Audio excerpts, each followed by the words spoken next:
ಒಂದು ಗಿಣಿಗೇರಿ ನಾಗರಿಕ ಹೋರಾಟ ಸಮಿತಿ ವತಿಯಿಂದ ನಿನ್ನೆ ಒಂದು ಕ್ವಾಂಟಿಟಿ ಕಮ್ಮಿ ಇತ್ತು. ನಾವು ಸಾಮಾನ್ಯ ಜಿಲ್ಲಾಧಿಕಾರಿ ಸಾಹೇಬ್ರಿಗೆ ಗಮನಕ್ಕೆ ತಂದಿದ್ದೀವಿ.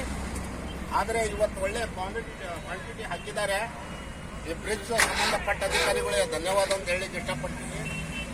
ಹಾಗೂ ಎಲ್ಲ ಕಡೆ ಚಲೋ ರೋಡನ್ನು ಬೇರೆ ಕಡೆ ಅಲ್ಲಿ ಕೂಡ ಕಿತ್ತಿತ್ತು, ಅಲ್ಲಿ ಕೂಡ ಒಳ್ಳೆಯದೊಂದು ಒಳ್ಳೆ ಕ್ವಾಂಟಿಟಿ ಹಾಕಿದ್ದಾರೆ. ಹಾಗಾಗಿ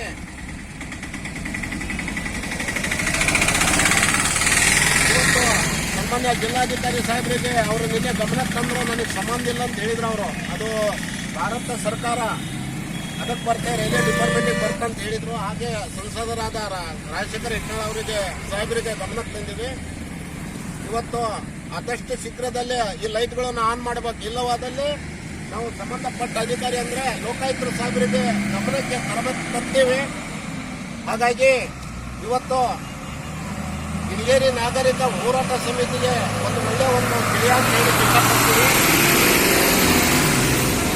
ಹಾಗೂ ಹೆಚ್ಚಿನ ರೀತಿಯಲ್ಲಿ ಇಲ್ಲಿ ಕಾರ್ಮಿಕರಿರೋದ್ರಿಂದ ಸರ್ಕಾರಿ ಆಸ್ಪತ್ರೆಯಲ್ಲಿ 24/8 ಡಾಕ್ಟರ್ನು ಇಡಬೇಕು. ಇಲ್ಲಿ ಹಲವಾರು ಕಾರ್ಖಾನೆಗಳು ಇದ್ದಾವೆ. 24/8 ಡಾಕ್ಟರ್ದ ಅವಶ್ಯಕತೆ ಇದೆ. ಸನ್ಮಾನ್ಯ ಸಿದ್ದರಾಮಯ್ಯ ಸಾಹೇಬರಿಗೂ ಏರ್ಪೋರ್ಟ್ ಅಲ್ಲಿ 2 ತಾಸು ಬಿಸಿಲದಾಗ ನಿಂತು ಮನವಿ ಮಾಡಿದ್ರೆ ಯಾವುದೇ ಸೂಕ್ತ ಕ್ರಮ ಕೈಗೊಂಡಿಲ್ಲ.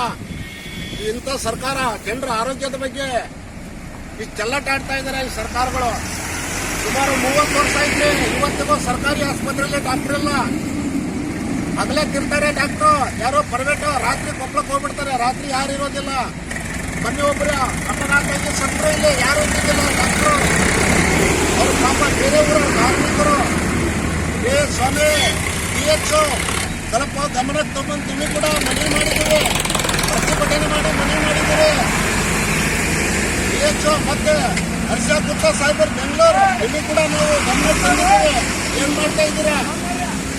ಈ ಸಲ ಏನಾರ ಸರ್ಕಾರಿ ದವಾಖಾನೆ ಒಳಗೆ ಅಪಘಾತ ಆಗಿದ್ರೆ ನಿಮ್ಮ ಮೇಲೆ ನಾವು ನೀವೇ ಹೊಣೆಗಾರ ಅಂತೇಳಿ ಇದಕ್ಕೆ ನಾವು ಖಂಡನೆ ಮಾಡ್ತೀವಿ. ಗಿಣಿಗೇರಿ ನಾಗರಿಕ ಹೋರಾಟ ಸಮಿತಿ ವತಿಯಿಂದ ಇನ್ಕ್ಲಾಬ್ ಜಿಂದಾಬಾದ್.